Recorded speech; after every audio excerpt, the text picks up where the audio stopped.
Kids love a little one-on-one time, especially at bedtime. So today we're adding some books to bond over this season to your bedtime routine and beyond.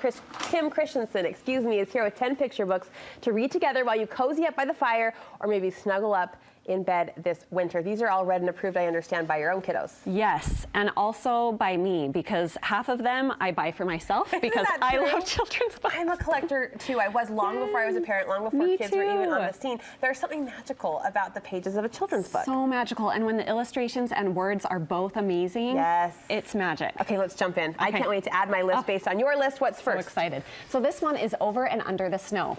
I learned so much from this book. There's a secret kingdom under the snow. There's this pocket of air between the ground and the snow, or the snow and the ground, where animals live and tunnel through. And this shows a parent and a child skiing, and he tells her about all the animals under the snow that she's skiing over. It really is magical. Look at those pictures. Yeah, aren't they magical? Yes. What's this one?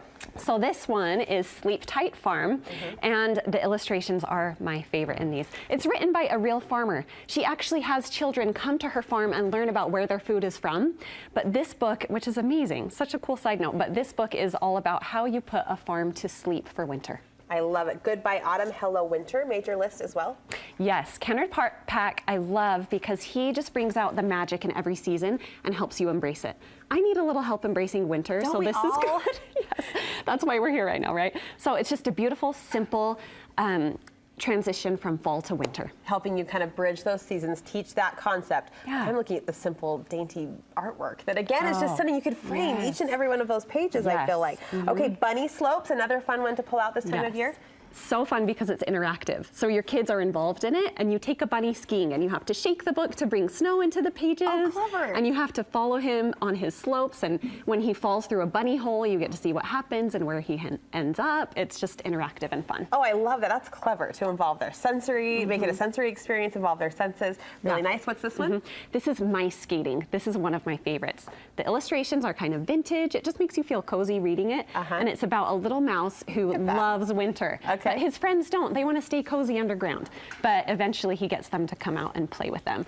So one little fun thing about this one that I love is Marcello, one of the mice, everything he says has something to do with cheese. So he says, it's so cold I'm cheddaring, or are you tired of being provolone? It's so clever. I love those little details. Don't we appreciate when authors throw in a little humor we can appreciate too? Yes. After we've read this book for the nth time. Exactly. At bedtime. I like that. I like that. Super cute. The Story of the Snow. What's to love about that? This is amazing. It's written by a scientist and a nature photographer who are obsessed with the snow. And so they help you be obsessed with snow, and every little snowflake in here is a real photo of a snowflake, and it tells you the story of snow and how it comes to be. I learned a lot from this one too, but it's basic enough for a kid to understand. So good age range would be what? I would say as young as 5, or maybe even 4 if they're a more advanced 4-year-old. Or you've got those thinkers who love to analyze and ask the whys, right? But even the younger children will love the pictures. And so really all my kids from 2 years old to 8 years old love it and can get something from it. The cover of this next book pulled me in, Snow Sisters.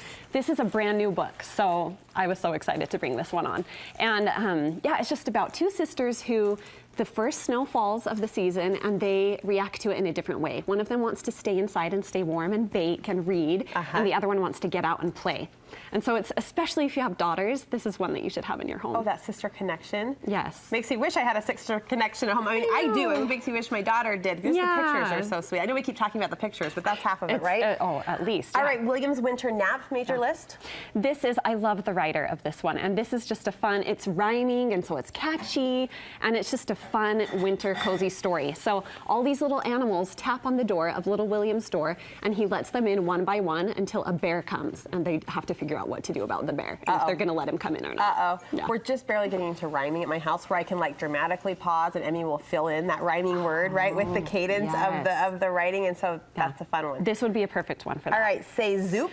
One of my favorites. Do you know Hervé Toulet? Do you know this? No. Oh, he is becoming world-renowned as an innovative children's book author and artist. And he is known in France, he's French, he's known as the Prince of Preschool Books. He is famous for his books. Interactive again. Title. I know, right? The Prince of Preschool Books. Wow. I know. His books, especially my son, who's very busy and can get easily distracted, loves these. They're interactive again, and this one is his newest one, and it's about sounds. And he touches the dots. Every time you touch a dot, you have to say, like that one is little o, say little o, and say big O, and then O, O, O, O. Clever. So yeah, it's teaching children words. And again, even my 2-year-old loves this. She goes to it by herself and opens it and makes the sounds.